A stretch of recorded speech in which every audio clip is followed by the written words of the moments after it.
We're going to call the Income Tax Subcommittee to order, and our first presenter will be Jimmy Reeves, House Bill 114. Number you.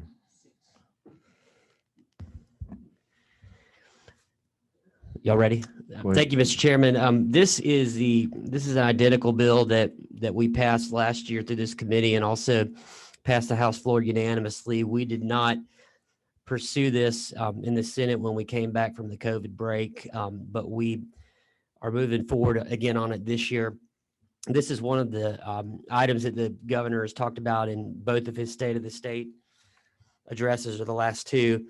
And what it does is it increases the tax credit for for foster parents who adopt a foster child from $2,000 to a cap of $6,000, and that is for 5 years. So, for example, if you were to adopt somebody that was 3 years old, then from the ages 3 to 8, and not just adopt somebody, adopt a foster child from ages 3 to 8, you would be eligible for a $6,000 tax credit. And then starting at age 9, it would go back down to $2,000 until the child turns 18. The reason for this, and we talked about all this last year, but once foster parents adopt a child and solidify that permanent relationship, there are less resources, substantially less resources and support from the state. And oftentimes these children have some very special needs that deserve it, that need attention and professional help and therapy, et cetera. Director Rawlings told me earlier today, the average age is somewhere around 8. So the average age for a foster kid that's adopted is around 8. So they're old enough. These aren't babies for the most part. These are children that have experienced a decent bit of trauma. And so there's obviously an associated cost with getting that professional help. And this is a way that we can help offset that help that becomes incumbent on the foster parents. It's important to note that right now the average for in 2019 for this tax credit, even though the cap is $2,000, the average that was taken was $1,945. So the average is actually under the cap. Just to give you an idea, in order, if you received a $1,900 tax credit, then the simple math that I did would mean that your income is about $35,000 to be relieved of that state tax obligation. So, going with that math, if your income was $60,000 or your combined income, then you'd be eligible for $3,450 credit. So that adds $1,450. And if you're approximately $100,000 combined income, then the full $6,000, you would be eligible in that range. So the fiscal note on this is not very big, but this is a great way that for families that exceed the income that currently caps them off, it allows them to get a little bit more support in offsetting the costs that they have out of pocket. Let me think if there's anything else I was going to say. And it also is, and this is, this could certainly be viewed as apples and oranges, but every time a foster child is adopted, then it saves the state approximately $15,480 a year from that child not being in state custody. And so the policy of this arguably saves the state money if we are encouraging and getting more of our foster children adopted. We're not trying to, quote, incentivize. What we're trying to do is create, we're trying to help, not so much incentivize, because somebody should never foster or adopt a foster child because of any financial incentive. They should do it because they want to, in their heart, they feel called to do it. But this is a way that we can better help. And frankly, there are more ideas and things that we would like to do in time for purposes of this bill. This is what we would like to, we're hoping to move forward on this year. Since we did hear this last year and it did pass the House unanimously, if the will of the committee is such, I would love it if they would consider this bill today. Any questions from members? Chairman Blackman? I know we've had several discussions on this. Appreciate all your work on, on this bill. You mentioned it already, I think, but could you go maybe into a little bit more regarding the fiscal note that, was presented prior to and what we have currently on file? The fiscal note, one of the alterations that we made to the bill last year was we took away, it originally was going to have the tax credit could be carried over to the next year if it wasn't fully utilized. And that created a much bigger fiscal note. And then we changed that last year, never got a new fiscal note on it, but we did receive the Chairman Blackman requested a new fiscal note on this, and it substantially decreased. I think it's $400,000. Is that? As I read it, $400,000 in the current year, and that may go up a little bit, but by 2026, it's still only $1.5 million. Yeah. Yes. So Chair, Mr. not a very large fiscal impact on the state at all. That's right. If I may, Mr. Chairman, if I don't believe it contemplates the number that you mentioned, as far as what it costs the state to hold that child in foster care. It does not include. That's why I said it's a little bit apples and oranges. We're talking about different budgets and different figures and moving targets, but that is the average what it costs. And so obviously the more children that are adopted, that's the state's not spending that money. So I believe that it's a positive for the state's budget to do. It's a money saver. Thank you. Mr. Chairman, at the appropriate time, I would move that we waive the second hearing. We have a motion and waive the rules. Any other discussion on that motion? If not, all those in favor say aye. Aye. All those opposed, like sign. All right, so we've waived the second hearing rule. So I'll just add to, I think the discussion that Chairman Blackman and certainly Chairman Reeves was making. Not only is this a positive impact for the state from a point of view of the cost of keeping children within the foster care system, at the state, with the state, I would think though that from a quality of life and for to be able to incentivize these children to get into a home, I think that is that measures probably, you can't put a dollar value on it. And so I appreciate Chairman Reeves and what he's done with this bill. And at the appropriate time, number 9, who's number 9? All right. Okay. We're good. Okay. Well, at the appropriate time, do we have a motion, Chairman Blackman, or do you want to make?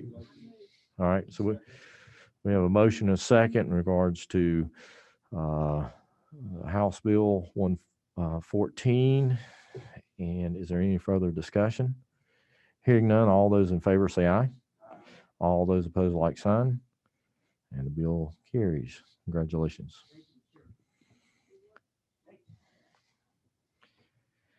And our next bill is, I believe is it 304?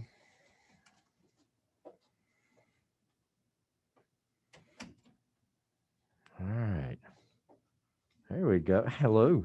How are you doing? I miss my old seat, man. I don't get to see her as much as I used to under the new seating arrangement. So that's right. We'll take it away. The floor is yours. All right. Thank you for allowing me to be here. This will be the first hearing for this bill. And this is House Bill 304 LC 500129 EC. This is the Georgia-made Medical Manufacturing Act. And this was spoken of as well in the governor's State of the State address. This is Georgia's great effort to make medical manufacturing products and pharmaceutical products in the state of Georgia and to incentivize companies to produce here. This is a tax credit that will piggyback upon the current job tax credit. What's interesting about this, and I know some of you have heard about it, and I don't know how much you know about it, but Georgia has successfully been running the PPE tax credit bonus now, which we created because of the COVID crisis. What we recognize through the COVID crisis, of course, I know all of you know, but that we should not be relying on other countries to supply the life-saving medicines and the equipment that's needed to care for our citizens. And that the pandemic certainly demonstrated what closed borders and worldwide demand for product does to our supply chain. So this is House Bill 304 is a tax credit for specific NICS codes. You'll see that line 18, NICS code 3391 is the medical equipment and supplies manufacturing. And NICS code 3254 is the pharmaceutical and medicine manufacturing code. It piggybacks, as I said, onto the additional job tax credit. So it is a bonus of $1,250 for those that qualify with activities in manufacturing medical equipment and the supplies for manufacturing pharmaceuticals and medicine. The taxes, I'll go kind of breezing through the bill just a little bit, but on line 42, it clearly states that the amount of the allowed to offset taxes shall be 100% when such tax credit exceeds a business enterprise's liability taxes. They can claim this tax for a period of 5 years, and it does have a rollover of a period of 10 years from the job creation point. Any tax that is claimed under this tax credit, the Georgia Medical Manufacturing Act cannot, there's no double dipping allowed. So you're not able to claim the PPE tax and this tax. That's the basis of this bill, and I will certainly answer any questions that you may have. I know that we do have someone to speak on it, as well as we've got the support of the Georgia Manufacturing Association. First of all, before we go to the other speakers, any questions of floor leader? And we have a fiscal note requested. I'm sorry, I didn't say that. Requested, but not in yet. Okay. All right. Well, maybe if you've got some speakers that you would like to. And I believe that we do. We have Maria Thacker-Getz, CEO of Georgia Bio, was going to speak if she's available online. Okay. Yes, I'm here. Can you all hear me? Welcome. Yeah. Great. Hi, everybody. Should I just go ahead and get started? Yes. Floor is yours. Great. Excellent. Thank you. Sorry, it's very different virtually. Well, thank you, Representative Lott, leadership, and members of the subcommittee for welcoming me today. As Representative Lott mentioned, my name is Maria Thacker-Getz, or Goethe for those that speak German, and I am President and CEO of Georgia Bio. For background, Georgia Bio is a 31-year-old nonprofit trade association that promotes the interests and growth of the life sciences industry here in Georgia. As the only organization in the state of Georgia representing the broader industry, we're here to provide industry knowledge and expertise to key decision makers like yourselves. At our core, we're a business leadership organization which works to improve access to innovative technologies that provide treatments and cures to patients while we work to grow the industry and the life sciences economy here in Georgia. Our membership includes companies, universities, research institutions, government groups, patient groups, and other industry associations involved in discovery and applications of life sciences products and related services that improve the health and well-being of people throughout the world. The industry encompasses any initiative aimed at improving the quality and standard of life. Its many industry sectors include biotechnology, medical devices, biopharmaceuticals, digital health, research institutes, global health, agriculture, feedstock, and industrial biosciences. With nearly 2,000 establishments in Georgia and an economic contribution of $20.8 billion, the life sciences sector is one of the fastest growing and highest paying industries in the state. As we are all painfully aware, the COVID-19 pandemic has led to significant economic loss, strain on our healthcare systems, and an unimaginable loss of life. While we have confronted many challenges in the medical arena, our healthcare supply chain, which ensures that life-saving medications are available to all Americans, requires sharper focus. And Georgia, quite frankly, is very well positioned to support this need due to our outstanding supply chain and logistics expertise. From the beginning of the pandemic, the industry across the planet has fought to speed up the development of a COVID-19 vaccine and other various life-saving therapies. Companies, however, are facing limits on their ability to drastically increase production because of dependence on foreign countries for key ingredients and materials. And in some cases, this has led to drug shortages, such as recently as this past April, the FDA reported a shortage of acetaminophen, of which about 70% of the drug used in the United States comes from China, which of course directly impacts our own citizens here in Georgia. Drug shortages like this have become more frequent over the past decade, in part due to an over-reliance on pharmaceutical ingredients from overseas. Approximately 72% of active ingredients used in common household prescriptions and over-the-counter medications are manufactured abroad. They're made in more than 150 countries, with 13% coming from China alone. Patients in this country should never be faced with this type of situation. Not only should all Americans have prescription medications they need, we as a nation should have the ability to manufacture life-saving medications instead of relying on other countries. In order to ensure that Georgians can continue accessing the medications they need, even in the midst of a pandemic, we need policies that encourage and incentivize domestic production of medicines. That is why we wholeheartedly support House Bill 304 and thank Governor Kemp and Representative Lott for introducing the legislation. Not only will it allow us to increase our own production in Georgia and better provide for our citizens, but it will also enable Georgia to really become a global life sciences industry manufacturing hub, creating more jobs and boosting our economy.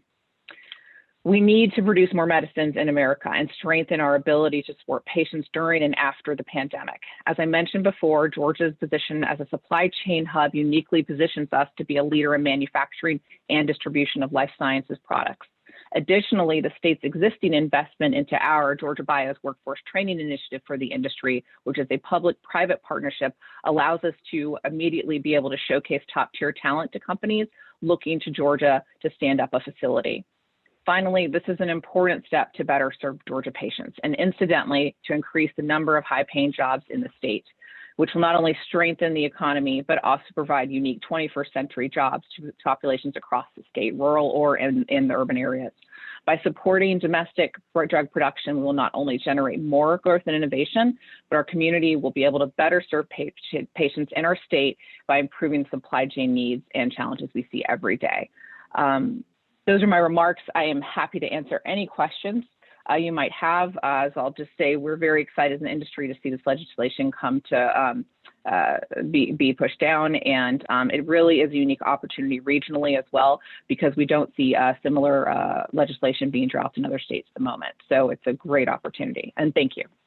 Well, thank you for your presentation. And, a couple of your comments were I think really driven home, as you had mentioned, about during the crisis and quite frankly, some of the weaknesses in our country's healthcare system in regards to our dependence, foreign countries for our ingredients, for our actual pharmaceuticals and other medical supplies. So I appreciate that. You'd mentioned one thing about ingredients, that we're dependent on other countries for the very ingredients that make up the actual pharmaceuticals. So we're going to be able to start looking at those basic ingredients here in this country, and thus hopefully Georgia be a part of solving that problem.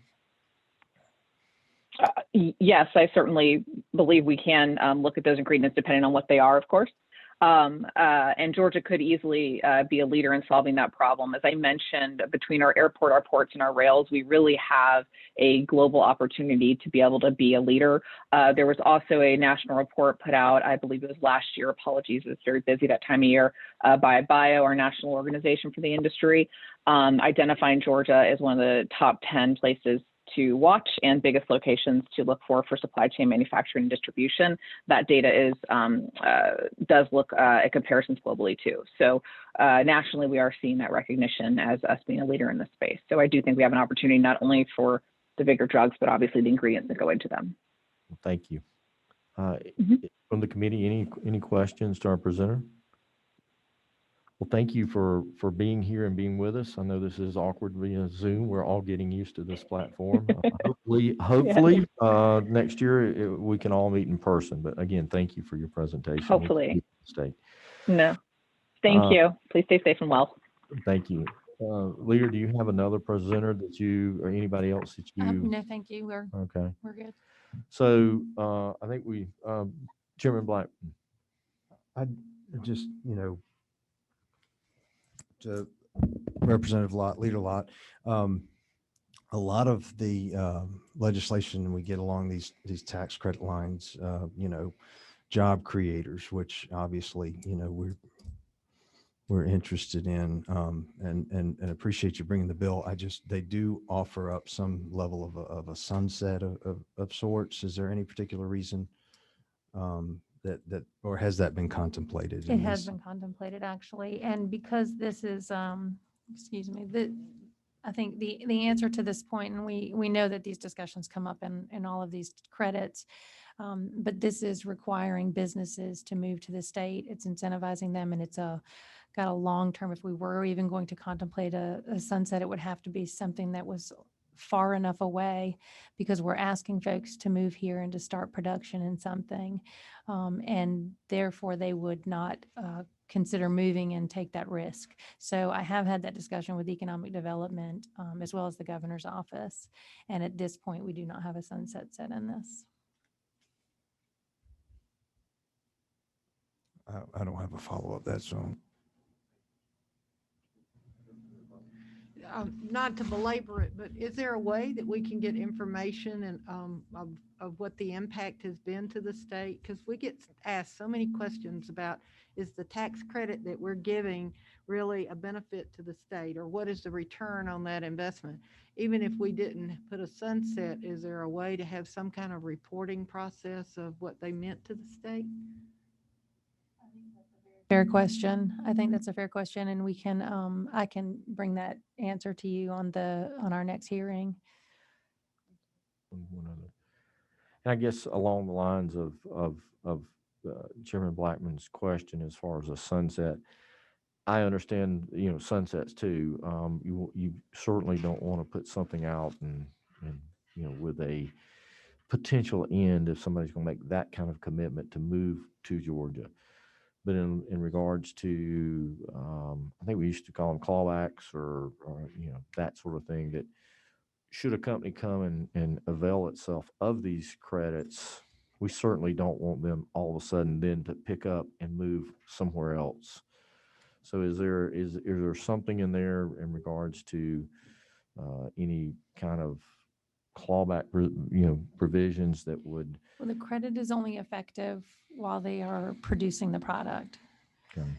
So they will only receive the credit. It is a job tax credit. It follows the Georgia, the current job tax, Yes. and it is an additional on that. And when they are no longer performing that pharmaceutical or medical manufacturing act, then they do not receive continued credit.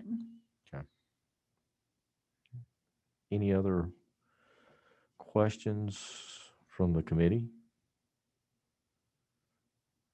Hearing none, I think, again, we're waiting on a fiscal note. So as soon as we get that back, we'll reconvene another subcommittee hearing and take up our second All right, hearing thank on you the to the bill. committee. Thank you. We are adjourned. That's it.